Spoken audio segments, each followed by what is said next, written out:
everyone, I am Dr. Avinash Singh Chauhan, Senior Assistant Doctor, Shivai Hospital and Specialist in Ayurveda, AV and Spine and Joint Disorders.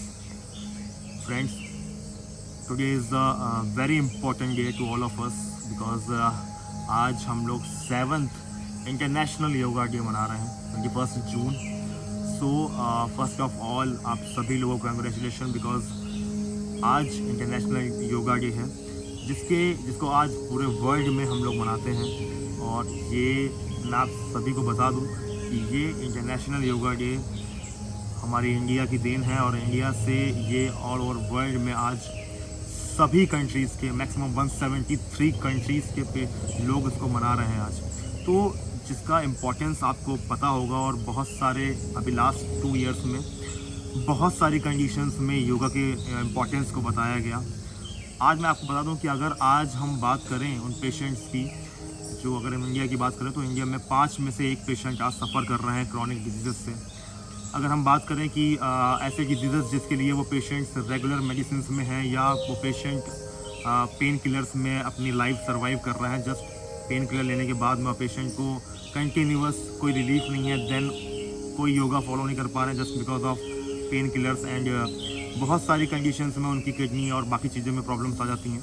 तो उन patients को भी मैं इस yoga day में बहुत हेल्प करना चाहता हूं जिससे वो अपनी मेडिसिन जो अपनी पेन किलर्स हैं या जो अपनी लास्ट में जो उनकी क्रॉनिक डिजीज़ के लिए मेडिसिन चल रही हैं वो अपने आप को ठीक कर सके, जिससे वो मेडिसिन जो वो लॉन्ग लास्टिंग 10 साल से 20 साल से वो ले रहे हैं उनको वो छोड़ पाएँ और अपनी लाइफ को विदाउट पेन, अपनी लाइफ को विदाउट एनी डिजीज़, अपनी लाइफ को बॉडी फिज़िकली मेंटली अपनी लाइफ को रिलैक्स कर पाएँ, अपने आप को अच्छा एक हैप्पी फील कर पाएँ just from only with the key of yoga. So हम अब स्टार्ट करेंगे कुछ ऐसी चीज़ें जिसके बारे में मैं आपको बताऊंगा कि कैसे उन योगा को, क्योंकि आज हम नेचर के साथ में आपके साथ कनेक्ट हो रहे हैं एंड आप सभी लोगों को योगा के बारे में मुझे उम्मीद है कि आपको जो भी आपकी इम्पोर्टेंस हैं या जो हम कुछ एक्सरसाइजेस बताएंगे आपको योगा प्राणायाम के बारे में बताएंगे वो आपको ध्यान रखना होगा. सो फर्स्ट ऑफ ऑल हमें ध्यान रखना है कि हमारी पोजीशंस में कौन कौन सी हमें फोकस करनी होगी, देन हम कैसे स्टार्ट करेंगे. सो अब हम योगा स्टार्ट करने वाले हैं कि क्या क्या हमें स्टार्टिंग करना है. फर्स्ट ऑफ ऑल हमें ध्यान रखना है कि हम कॉन्सेंट्रेट फर्स्ट करें कि योगा करने से पहले हमें हमारा कॉन्सेंट्रेशन हमारा ध्यान एकाग्र होना चाहिए. ऐसा नहीं हमें कि हम किसी और चीज़ के बारे में सोच रहे हैं, परेशान हैं, देन हम योगा परफॉर्म कर रहे हैं. उससे क्या होगा कि हमारी हीलिंग कैपेसिटी अच्छी नहीं हो पाएगी. तो योगा हमें ध्यान करना है. पहले 2 मिनट का हम ध्यान करेंगे. मैं सरफेस में बताऊंगा आपको जिससे आपको ये सारे स्टेप्स मालूम पड़ पाएँ और आप इसलिए आप घर पे परफॉर्म भी कर सकते हैं. तो फर्स्ट ऑफ ऑल हमें ध्यान रखना है कि योगा कैसे स्टार्ट करेंगे. सो हमें ध्यान रखना है कि फर्स्ट हमें कॉन्सेंट्रेशन पे ध्यान रखना है. सो जैसे हमें नॉर्मली ऐसे बैठना है तो हमें ध्यान रखना है कि पूरा ध्यान हमारी आइज़ के बीच में जो आईब्रोज हैं हम उन पे ध्यान रखेंगे और हम जिस भी रिलीजन से बिलोंग करते हैं हम उसके बारे में सोचेंगे 2 मिनट के लिए. या आप अपने पेरेंट्स के बारे में भी सोच सकते हैं और उनको आप ध्यान कर सकते हैं जिससे आप कॉन्सेंट्रेशन एक जगह पर रहेंगे. सो फर्स्ट ऑफ ऑल गहरी सांस अंदर लेंगे,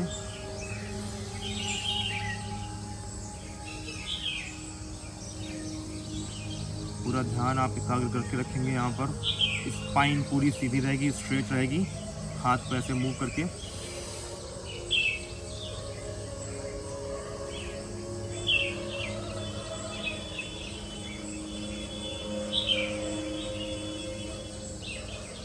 ये 2 मिनट का कंसंट्रेशन इसलिए इम्पोर्टेंट है कि अगर आपका ध्यान एक जगह पे केंद्रित होता है या आप कंसंट्रेशन इजीली कर पाते हैं तो आपकी डिज़ीज़ में रिकवरी बहुत अच्छी हो सकती है और हम उसको बहुत अच्छे से उसको रिकवरी कर सकते हैं. तो नाउ अब हम स्टार्ट करेंगे कि हमें योगा परफॉर्म कैसे करना है. बिकॉज सबसे इम्पोर्टेंट ये है कि परफॉर्म योगा करने से पहले हमें ध्यान ये रखना है कि हम कॉन्सेंट्रेशन करें, हमारा ध्यान पहले एकाग्र हो, देन हम योगा को परफॉर्म करें जिससे हमारी हीलिंग कैपेसिटी बहुत तेज़ी से बढ़े और हम जो भी परफॉर्म कर रहे हैं उसमें रिकवरी हमें जल्दी से जल्दी मिले. तो फर्स्ट ऑफ ऑल हमें ध्यान रखना है कि हमें कॉन्सेंट्रेशन कैसे करना है. फर्स्ट ऑफ ऑल हम ध्यान ऐसे हाथ रखेंगे। आप जिस भी रिलीजन से बिलोंग करते हैं आप उनके बारे में 2 मिनट सोच सकते हैं। आप अपने आइज़ के बीच में अपने जो फोरहेड है यहाँ पर आप बिल्कुल ध्यान से वहीं पर आँख बंद करके ध्यान लगाएंगे। तो सांस गहरी लेंगे फर्स्ट,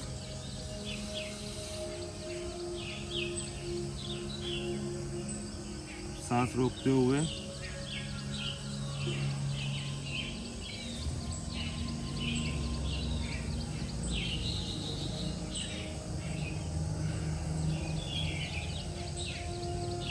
ऐसा 2 मिनट तक करना है आपको, जिससे आपको ईजिली आपको काफ़ी अच्छा फील होगा जब आप योगा परफॉर्म करने जाएंगे इसलिए। सो नाउ अब हम स्टार्ट करेंगे कि हमें कौन कौन से प्राणायाम करने चाहिए फर्स्ट ऑफ ऑल, जिससे हमारे में रिकवरी सभी डिजीज़ में, जो मेरे पेशेंट या वैस्कुलर नेक्रोसिस के हैं, जो स्पाइन पेशेंट हैं, जो इस लाइव को देखते हैं, तो वो जो मुझे फॉलो करते हैं उन सभी के लिए आप कैसे परफॉर्म करेंगे वो सब इस प्राणायाम को ईजिली परफॉर्म कर सकते हैं। तो फर्स्ट प्राणायाम हमारा है ये कंसंट्रेशन के बाद में, जिससे हमारा फिजिकल मेंटल हम ईजिली रिलैक्स हो पाएँ और हमारी हीलिंग कैपेसिटी अच्छी हो। फर्स्ट प्राणायाम हमारा है भस्त्रिका। सो भस्त्रिका कैसे फॉलो करना है हमें, गहरी सांस अंदर लेंगे और गहरी सांस ही बाहर छोड़ेंगे। तो जैसे इस पोजीशन में आप आके आप चाहें तो इस पोजीशन में आप चाहें तो सुखासन या पद्मासन में भी बैठ सकते हैं इजीली, और आप इजीली सुखासन या इस कंडीशन में बैठ के आप योगा परफॉर्म कर सकते हैं। तो फर्स्ट हमें ध्यान रखना है भस्त्रिका प्राणायाम के लिए। तो गहरी सांस हम लेंगे, गहरी सांस ही छोड़ेंगे।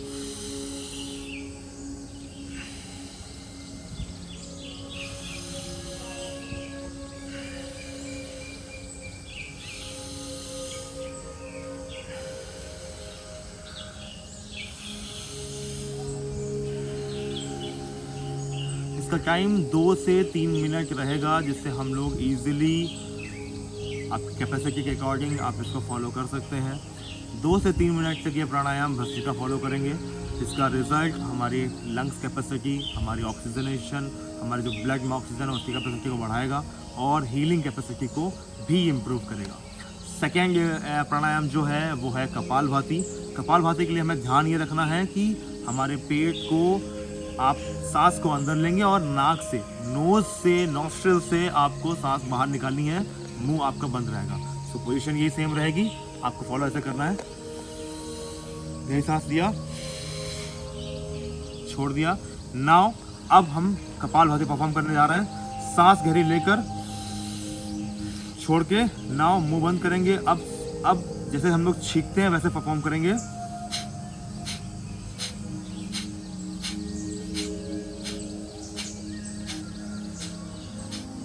ध्यान ये रखेंगे आप कि आपका पेट अंदर जाएगा,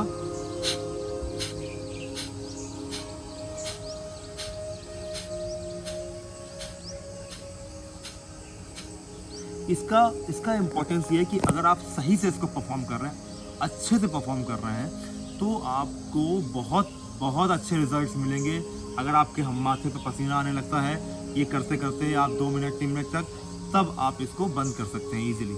तो ये समझने का टाइम है, जैसे कि आपको अगर पसीना यहाँ पर फील हो रहा है, हल्के से स्वेट्स की ड्रॉपलेट्स यहाँ पे फील हो रही हैं फोरहेड पे, तो आपको तुरंत ये प्राणायाम रोक देना है। इसका मतलब ये है कि ये कम्प्लीटली परफॉर्म हो चुका है बॉडी में आपकी। तो ये आपको पूरा ध्यान रखना है। सेकेंड, ये कपालभाति के बाद में अब हम ध्यान रखेंगे थर्ड वन, वो है अनुलोम विलोम। तो फर्स्ट ऑफ ऑल हमें ध्यान रखना है कि इस फिंगर को हम लोग ऐसे फोल्ड करेंगे। नाउ थंब से हम लोग गहरी सांस लेंगे, इस एक नोस्ट्रिल को क्लोज करके सेकंड से। अब ध्यान ये रखना है कि एक जिससे हमने लिया था पहले उसको क्लोज करके सेकंड वन से हम लोग रिलीज करेंगे। नाउ फिर अब ये ध्यान रखना सेकंड से ही हमें लेनी है और दूसरे नॉस्ट्रिल से हमें छोड़ना होता है। तो ये कपालभाति के बाद ये अनुलोम विलोम है, जिसे हमें रेगुलर 3 से 4 मिनट तक परफॉर्म करना होगा। नाउ अब हम बात करते हैं भ्रामरी की, जिसका इम्पोर्टेंस आपके ब्लड प्रेशर, जो पेशेंट ब्लड प्रेशर से, डिप्रेशन से सफ़र कर रहे हैं, आई साइट की प्रॉब्लम से सफ़र कर रहे हैं, उनको हमें क्या ध्यान रखना है कि भ्रामरी प्राणायाम को 2 से 3 मिनट तक रेगुलर करेंगे। तो भ्रामरी प्राणायाम के लिए आपको ये 3 फिंगर्स एक फोल्ड करनी है और एक आपको जो ये फिंगर है आपको ऊपर रखनी है। तो फर्स्ट ऑफ ऑल आईज को क्लोज करके ये थंब से आप ईयर्स को क्लोज करेंगे और गहरी सांस लेकर फिर आप छोड़ेंगे। सो जस्ट लाइक दैट, गहरी सांस लिया, ये थंब से आपने ईयर क्लोज किए, ये हाथ यहाँ रहेगा।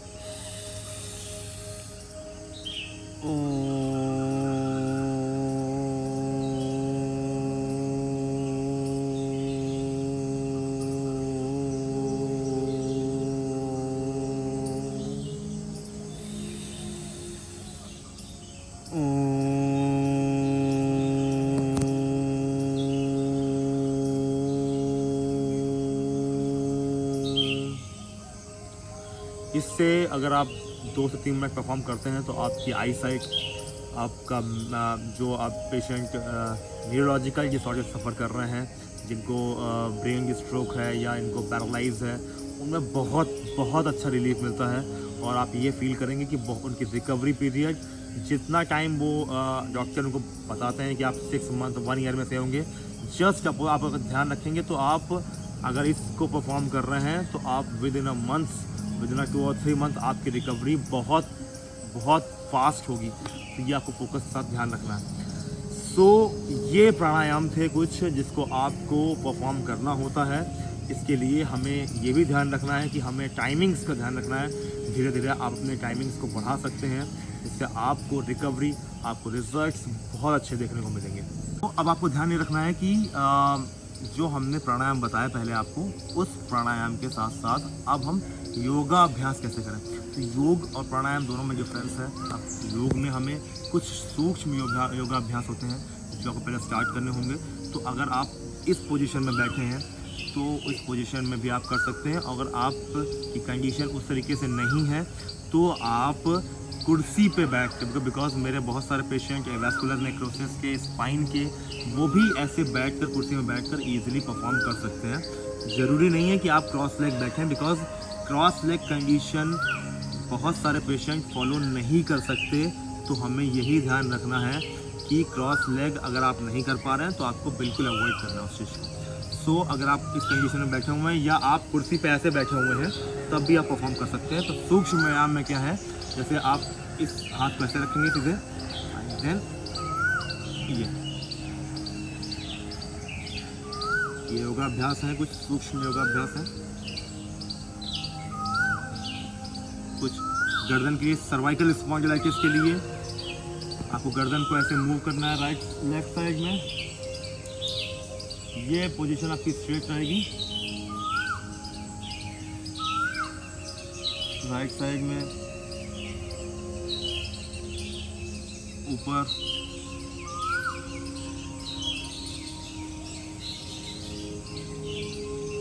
इससे क्या होगा कि जो पेशेंट सर्वाइकल स्पॉन्डिलाइटिस से सफ़र कर रहे हैं, जो थोरेसिक पेन सफ़र कर रहे हैं, उनको काफ़ी हद तक रिजल्ट मिलते हैं, बहुत अच्छा इम्प्रूवमेंट उनके में आता है। तो ये पोजीशंस आप 3 से 4 बार लेफ्ट साइड में, 3 से 4 बार राइट साइड में और 3 से 4 बार ऊपर की तरफ कर सकते हैं, इजीली परफॉर्म कर सकते हैं। तो ये आपको सर्वाइकल के लिए काफ़ी इम्पोर्टेंट, काफ़ी अच्छा रोल प्ले करती है। अब इसके बाद हमें ध्यान रखना है कि इसके अगर थोरेसिक में पेन हो रहा है या सर्वाइकल का प्रॉब्लम है तो आप अपने हाथ को ऐसे करके राउंड क्लॉकवाइज और देन एंटी क्लॉकवाइज।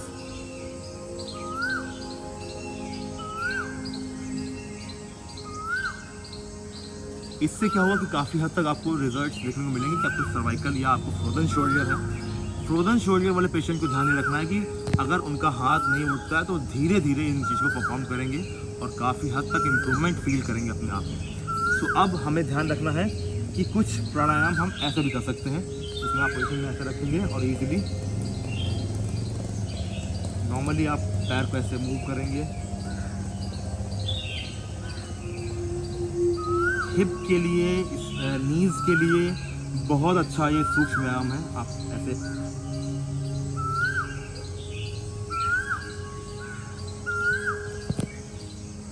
परफॉर्म करेंगे ऐसे, and round wise, clockwise, then anti clockwise,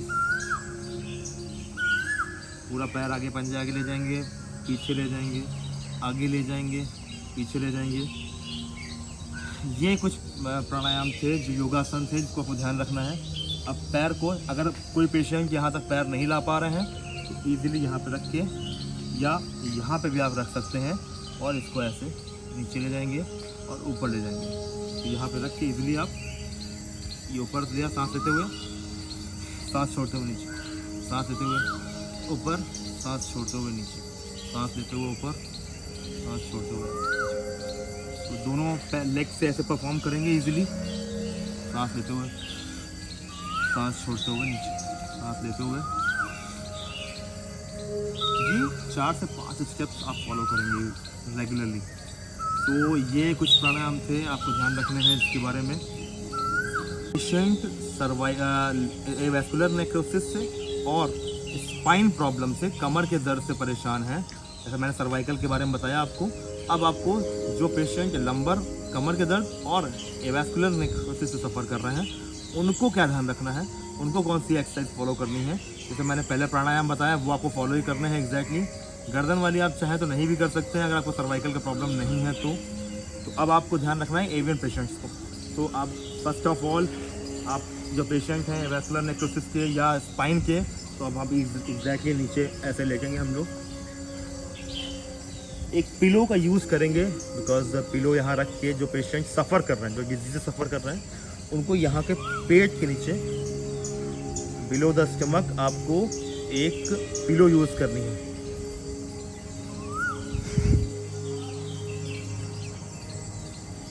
अब गहरी सांस लेते हुए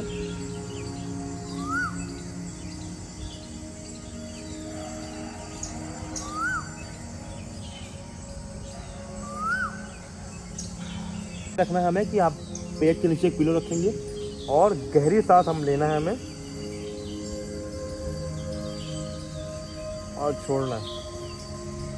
नेक हमारी जो है वो ऊपर उठेगी, शोल्डर यहीं पे रहेंगे नीचे ही, शोल्डर ऐसे नहीं उठेंगे, केवल नेक उठेगी। इसे बोलते हैं सर्पासन।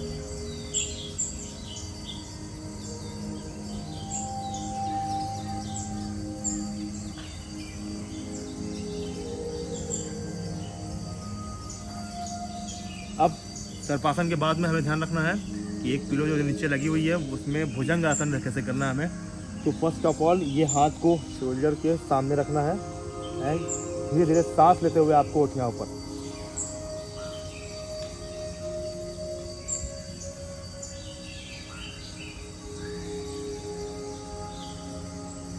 सांस छोड़ते हुए नीचे, सांस लेते हुए उठना पर।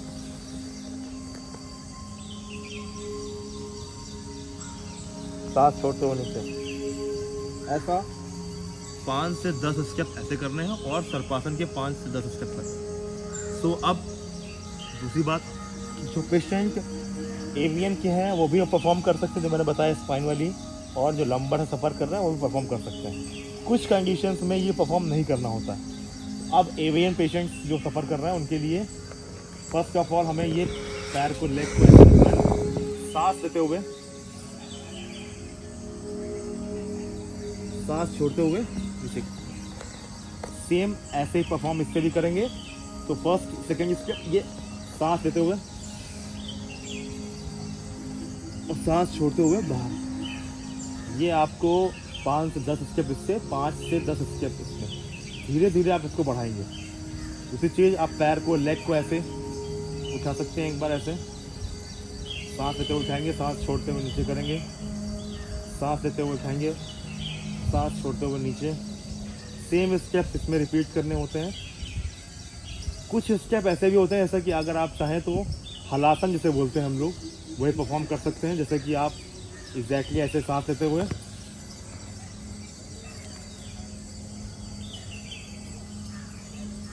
और सांस छोड़ते हुए नीचे जाएंगे। इससे क्या होगा कि आपके जो ब्लड फ्लो है जो आपके हिप्स में है वो नीचे एग्जैक्टली, और ब्लड फ्लो जो अगेंस्ट द ग्रेविटी रहता है वो भी एग्जैक्टली काफ़ी हद तक वर्किंग करता है। तो हलासन के लिए सांस लेंगे हम लोग। देन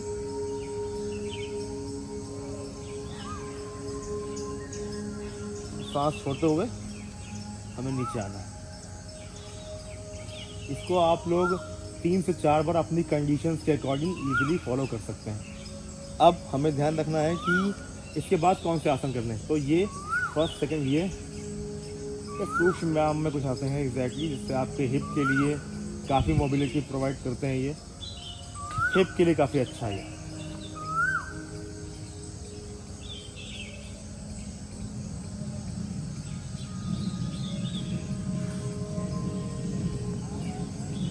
अब जो पेशेंट स्पाइन सफ़र कर रहा है उनके लिए हाथ को ऐसे रखेंगे, दोनों जस्ट अपोजिट रहेगा। गर्दन अगर राइट साइड है तो लेग्स आपके लेफ्ट साइड जाएंगे। तो ऐसे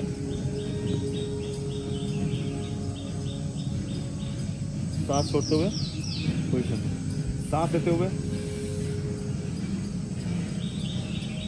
सांस छोड़ते हुए, सांस लेते हुए, सांस छोड़ते हुए। ये आपको परफॉर्म करना है जो पेशेंट स्पाइन से सफ़र कर रहे हैं। सेकेंड वन, जो पेशेंट ऐसे स्पाइन से और एवियन से सफ़र कर रहे हैं उनको ऐसे करना है, हाथ यहाँ रख के और सांस लेते हुए,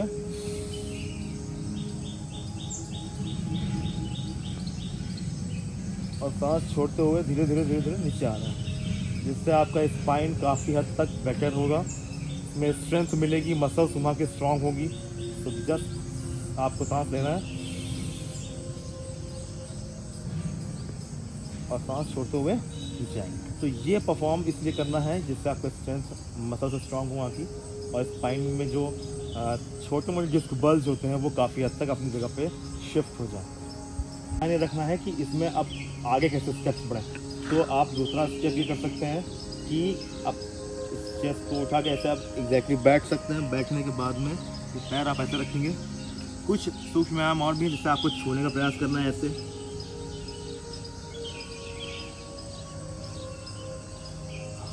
जिससे आप की जो स्पाइन की मोबिलिटी है वो अच्छी होगी। कुछ चीज़ें ऐसे भी कर सकते हैं पेशेंट, ये हाथ ऐसे पकड़ के अपने फोरहेड को आपको यहाँ तक छुआना है, जिससे आपको काफ़ी हद तक आपका यहाँ पे जो आपका स्टमक है उसमें भी काफ़ी हद तक इम्प्रूवमेंट आएगा। जितने भी इंटरनल ऑर्गन्स हैं, हमारे लीवर हैं, किडनी हैं, उनमें भी काफ़ी हद तक उनकी जो फंक्शनैलिटी है वो काफ़ी हद तक इम्प्रूव होती है एक्सरसाइज से। आप दूसरी चीज़ इसके बाद ऐसे करके एग्जैक्टली पैर फोल्ड करके यहाँ पे ऐसे कर सकते हैं। जो पेशेंट आर्थराइटिस से सफ़र कर रहे हैं उनके लिए काफ़ी हद तक बेनिफिशियल रह सकता है। जिनके आर्थराइटिस है, जिनको घुटने में स्पेस कम हो गया, लिक्विड कम बन रहा है, उनके लिए भी काफ़ी बेनिफिशियल है। ये मूवमेंट कर सकते हैं ऐसे क्लॉकवाइज एंटी क्लॉकवाइज, ये भी एग्जैक्टली अपने रिलैक्सेशन के लिए कर सकते हैं। तो ये कुछ योगाभ्यास थे।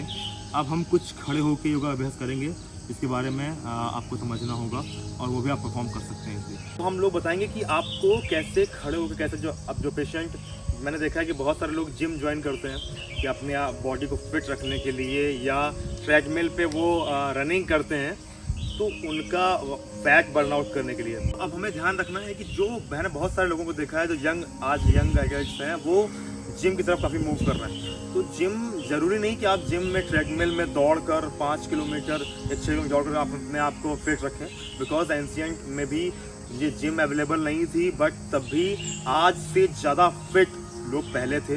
और उनके हिसाब से अगर हम बात करें तो उनकी पर्सनैलिटी, उनकी बॉडी लैंग्वेज काफ़ी चेंज था और काफ़ी ज़्यादा वो अट्रैक्टिव भी थे। बट वो जिम नहीं फॉलो कर रहे तब भी, बट इनका योगा, प्राणायाम, ध्यान, ये सारी चीज़ें वो अच्छे से रेगुलर मेंटेन कर पा रहे थे और उनकी फिजिक बहुत अच्छी थी। सो अब हम जिम से भी जो अच्छे, हम जिसे बोलते हैं ना कैलोरीज बर्न करना है हमें, तो कैसे बर्न कर सकते हैं। तो ये कुछ व्यायाम है जिससे आप अपनी कैलोरीज को बर्न कर सकते हैं और अपने आप को फिट रख सकते हैं। तो फर्स्ट ऑफ ऑल हम रेगुलरली ऐसे हाथ रखेंगे, ये फॉलो करेंगे। अपने जो नीज है आपको इस हैंड्स में आपको टच करना है, जस्ट लाइक दैट। ये आप एग्जैक्टली 10 से 5 बार कर सकते हैं, 5-10 बार एग्जैक्टली, इसलिए कि अगर आप इनिशियली आप बिगिनर्स हैं तो आप स्टार्टिंग में 5 बार 10 बार करेंगे, धीरे धीरे इसको 20 मूव्स तक या 50 मूव्स तक कर सकते हैं, आपकी कंडीशंस के अकॉर्डिंग या आपकी जितना आपकी कैपेसिटी उनके उसके अकॉर्डिंग। तो कुछ चीज़ें ऐसे भी हैं जैसे कि आप पैर को ऐसे फोल्ड, ऐसे ऐसे थोड़ा सा वाइट करके आप इसको नॉर्मली सांस लेते हुए बह रही है ऐसे।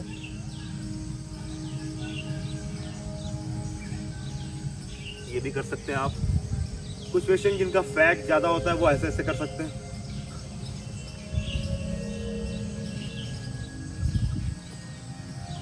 जिससे आप फील करेंगे कि आपका यहाँ का फैट या टमी का फैट भी आप फील करेंगे कि धीरे धीरे वो मूव होगा, वाइब्रेट होगा। इससे आप वो डिसॉल्व या अच्छे से जिनका पेट बहुत निकला हुआ है वो भी अच्छे से परफॉर्म करके अपने पेट को अंदर कर सकते हैं, जस्ट लाइक दैट।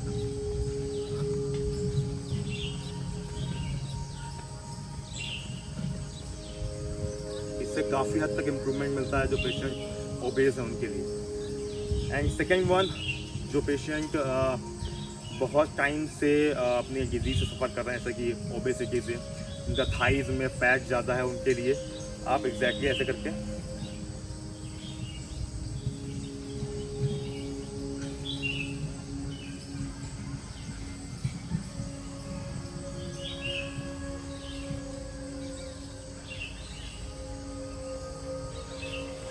ये आप 5 से 10 बार इसको परफॉर्म कर सकते हैं इजीली। इनको जो बच्चे होते हैं जिनकी हाइट नहीं बढ़ रही होती है वो कैसे अपने आप को अपनी हाइट बढ़ा सकते हैं, उसके लिए एक मैं योगा बता रहा हूँ आपको, उसको ध्यान रखना है। सबसे पहले आपको अपने जो ये टोज़ हैं, टोज़ के ऊपर आप खड़े होंगे और ये हाथ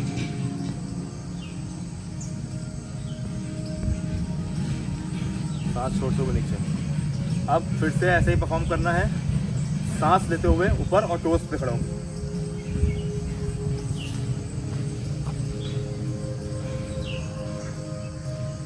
फिर सांस छोड़ते हुए नीचे। ये इसको आप 10 से 15 बार इजीली कर सकते हैं और अपने आप को, अपनी हाइट आप खुद महसूस करेंगे। आपको धीरे धीरे या विद इन 3 मंथ 4 मंथ आपकी हाइट धीरे धीरे इंचेस बढ़ने लगे। एक और योगासन है जिसकी वजह से आप अपनी हाइट को और बढ़ा सकते हैं, जिसकी वजह से पहला मैंने बताया। एक सेकेंड वन एक और है कि आपको टोज़ पे ही चलना होगा। आप अपने पैर के टोज़ पे ऐसे रखेंगे और हाथ को ऐसे करके आपको अब वॉक करना होगा 20 to 30 स्टेप्स तक, लाइक दैट, और स्ट्रेट दिखना। ये हाइट के लिए काफ़ी बेनिफिशियल है। जो पेशेंट, जो बच्चे जिनकी हाइट काफ़ी कम होती है वो सोचते हैं कि आप जो हमारे पेरेंट्स, क्योंकि इनहेरिटेड होता है, अगर पेरेंट्स की हाइट कम होती है तो बच्चों में आती है। बट अगर ये योगाभ्यास या कर रहे हैं रेगुलरली 3 से 6 महीने के बीच में उनकी हाइट में काफ़ी इंप्रूवमेंट आता है, काफ़ी चेंजेस देखने को मिलते हैं। तो ये भी आप परफॉर्म कर सकते हैं। मैंने कहा 30 स्टेप से 40 स्टेप तक रेगुलर कर सकते हैं। सारे जो प्राणायाम मैंने बताया, ये योगा बताया, वो आपको परफॉर्म करने हैं। इनिशियली धीरे धीरे आपको अपने स्टेप्स को बढ़ाने होते हैं। अगर नॉर्मली आप अगर बिगिनर्स हैं तो आप स्टार्टिंग में 5 से 10 स्टेप तक फॉलो करेंगे, देन धीरे धीरे आप इसको बढ़ाएंगे, 50 तक ले जाएंगे अपनी कैपेसिटी के अकॉर्डिंग।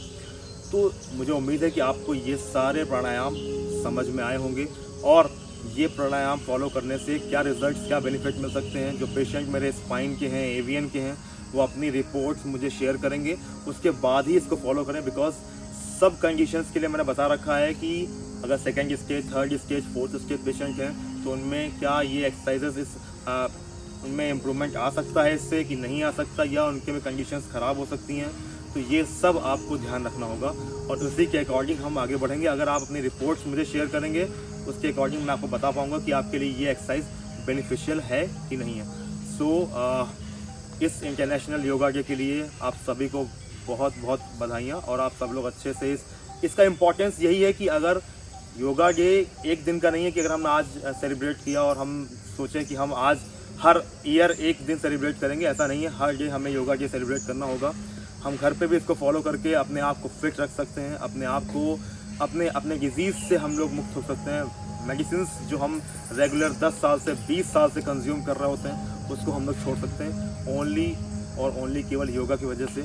अगर आप इसको रेगुलर अच्छे से परफॉर्म कर रहे हैं, सही तरीके से परफॉर्म कर रहे हैं। Thank you so much and wish you a very happy International Yoga Day to all of you. Thank you so much.